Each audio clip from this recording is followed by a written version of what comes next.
Everybody. I'm going to read Virginia Giuffre, chapter 5. It's pretty short, so I thought I would just do that, okay? I hope that I can video it all in one. So I'm going to start right away. Chapter 5 is Vinceremos, and I looked it up, and it means we will win, like we will conquer, basically. So, good message. All right. There were moments when I could glimpse the mom I used to know. I remember one weekend, I was probably 9 or 10 years old. I'd been invited to a sleepover party by a girl I didn't know very well. At this point, I didn't have any close friends. I had walled myself off from the kids my age because I no longer felt like I was like them. But a sleepover meant one less night at home, so I went. Immediately, I regretted it. The girls were cliquish. I didn't fit in. I know how that goes. So when I got the chance, I stepped outside of our host's house and headed for the barn. It was getting dark, but I figured I could sleep out there.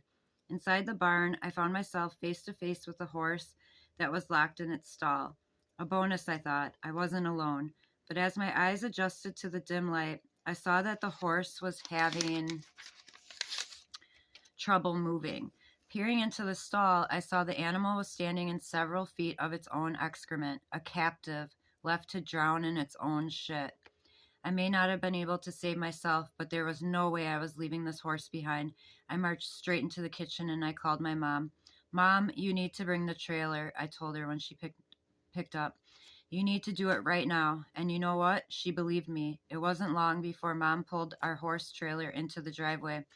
I'll never forget how she squared off with the sleepover hostess's parents, telling them we were taking their horse, and if they put up a fight, she'd call the authorities.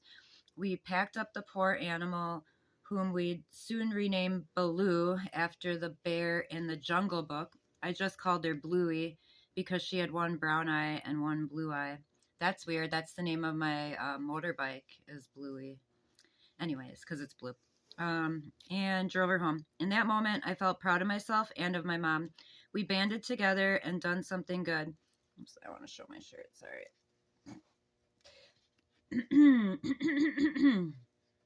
that moment, I felt proud of myself and my mom. We banded together and done something good. But as the days went by, that feeling turned in on itself. Why was Mom willing to fight for an abused animal, but not me? Why did she hear my cry for help when I called about a horse, but didn't see my own suffering when it went right under her nose?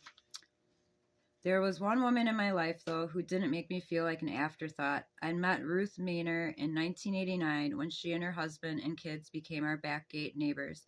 Even though her son and daughter were a few years younger than me, we three, and later Skydie too, had played together off and on almost as long as we'd been in Lockahachie. Soon I found out that Ruth ran Vinceremos Therapeutic Riding Center, which she'd founded a year before I was born. As a young woman, Ruth had a dream of using horses to help change the lives of handicapped and disabled kids. She was determined to create a place that used horses to heal. Nothing like that existed in the area, so she opened her own center and chose a name inspired by the Spanish word for, we will overcome. She started off with one client and one horse and began growing Vinceremos on a leased plot of land.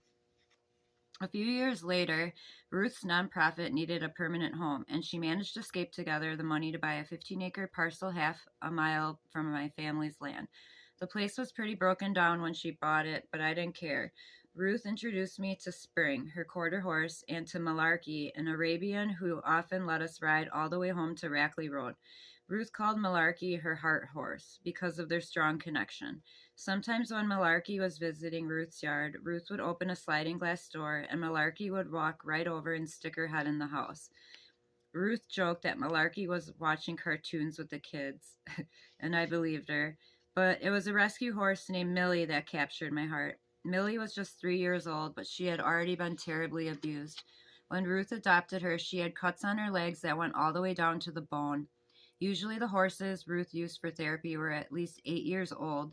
Ruth said they needed that maturity to work with disabled kids, but Millie started working at Vinceremos right away. Ruth said Millie seemed to know that she had been rescued because she acted grateful. When I was around Ruth, I knew just how Millie felt. As the abuse I was suffering continued, I came to see the riding center and Ruth herself as a safe haven. Ruth had thick, reddish brown hair and warm, sparkling brown eyes, and I admired how capable and self assured she was. It seemed there was nothing in the barn she didn't know how to do. I told Ruth I'd work any job if she just let me hang around. I didn't dare tell her what was happening to me. My dad had said if I ever told a soul, he would kill my little brother and bury his body in the woods where no one would find him. Still, Ruth seemed to sense that I needed help because she kindly put me to work. First, she helped me sign up for 4 H, a year round club whose members work together on a farm or in a stable. The idea was if you gave kids responsibilities and impress upon them how their actions make a difference in the lives of the animals they are tending, they will become more capable, confident, and aware. Oh my god, my nose is running really bad. 1 second.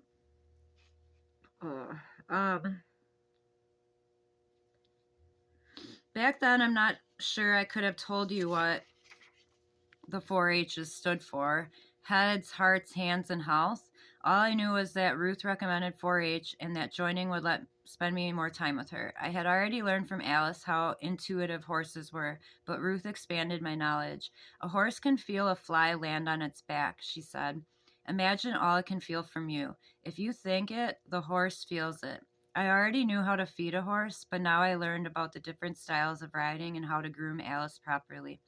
In the meantime, I must have mucked 1,000 stalls at Vinceremos, shoveling soiled wood shavings and hay into my wheelbarrow with a pitchfork.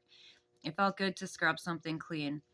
At the same time, I began helping where I could with Ruth's disabled clients. Every few months, Vinceremos hosted camping trips for its members.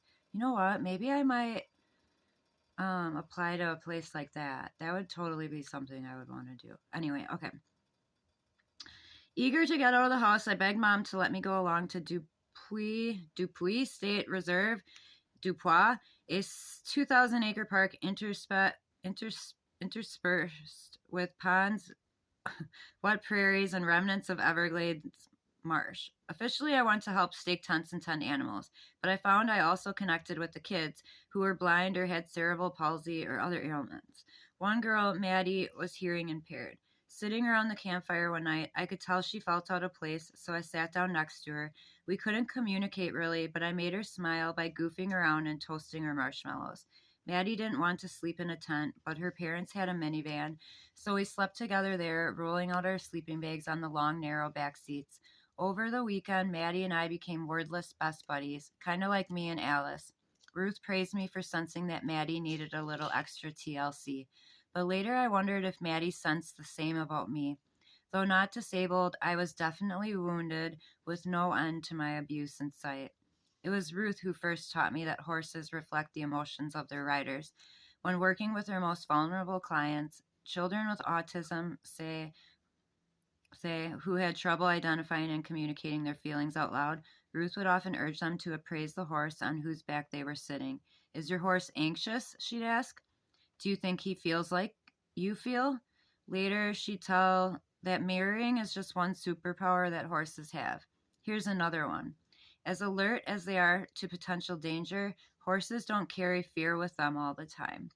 Once a mountain lion leaves their pasture, for example, horses will return immediately to grazing peacefully. Even in the wake of trauma, most horses are able to quickly embrace calm. I wish I could say the same about myself. At 10 years old, I saw my pre-adolescent body as an enemy. I couldn't control how it drew attention to the men who caused me pain, so I began to starve it. You don't deserve to eat, said a voice in my head. About the only thing I allowed myself to devour in those days was a videotape of Disney's Cinderella. Though I knew I was too old for it, I still found the animated classic comforting. I watched it so many times on our beat-up VCR that Skydie, who usually liked to plaster my side, got bored and wandered off. Cinderella, you're as lovely as your name, a chorus sang as the opening credits rolled, and then Cinderella herself would appear, waking up in her bed, combing her fingers through her long blonde hair. Oh, I'm not even singing that. A dream is a wish your heart makes when you're fast asleep, she'd sing to the birds and mice who gathered around her, and also to me. I related to the story of an unloved daughter doing chores while her family mistreated her. Holy fucking shit. That's pretty much what's going on with me right now. Anyways, And I enjoyed the fantasy of being swept off my feet by a handsome prince. Prince. Oh my God. A handsome prince. No matter how sad I was, Cinderella sang. If I kept on believing, my hopes for a better life would come true. Still, I couldn't help but wonder, was it really that simple? And that's the end of chapter 5. I will be back with chapter 6 either in my live or maybe in a next video. It is pretty long though, so I might just do it on the live. All right, see you guys. Love you, YouTubers. Bye. Peace.